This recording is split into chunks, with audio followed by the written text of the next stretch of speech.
હે આટલા સવારે સવારે આટલી ભીડ છે નહીં. તો ગુડ મોર્નિંગ ગાઈઝ.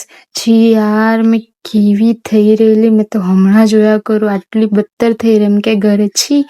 અને મેં ભાભી અને આ ટેણીઓ સાથે અમે નીકળી ગયા શાકભાજી લેવા. ગાઈઝ એટલે દૂર નહીં જવાની હતી, બસ પછાડી જ જવાની હતી. ત્યાં જઈને જોયું તો એટલી બધી ભીડ ને બાપરે, મેં કરું આ લોકો શાકભાજી લઈ લેવાના લાગે.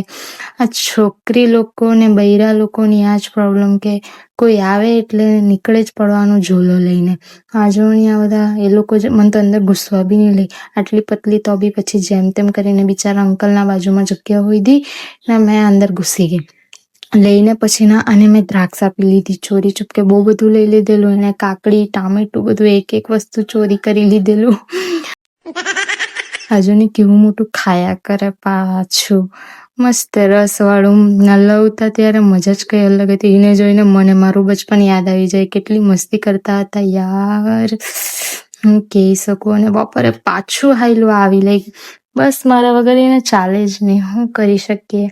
અને ભાઈની રજા હતી એટલે એ જોની એ નાટક ચાલુ થઈ ગયેલા. એને બી મને કઈ ને કઈ બોલતો રહે યાર. પછી એના હાથે મેં ગપ્પા માર્યા બેસીને ત્યાં. કેમ કે કામ તો કઈ હોય નહીં, બપોરે એક તો ઘરમાં તાપી બહુ લાગે એટલે પછી ના બહાર જ બેસવા જવું પડે. એટલે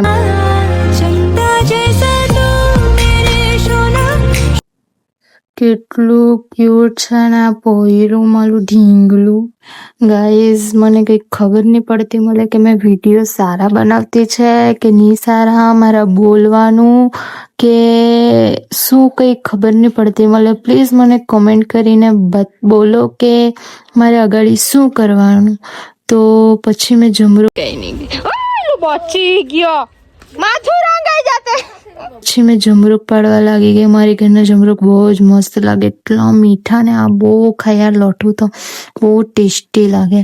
અને પછી આ સાયકલ વાળો કાંથી આવી લઈ ગયો કોને ખબર. અને સાંજે પછી ટામેટા અને કાંદા લઈને મેં બેસી ગઈ. તો બાય, ટેક કેર, કાલે મળીએ આપણે.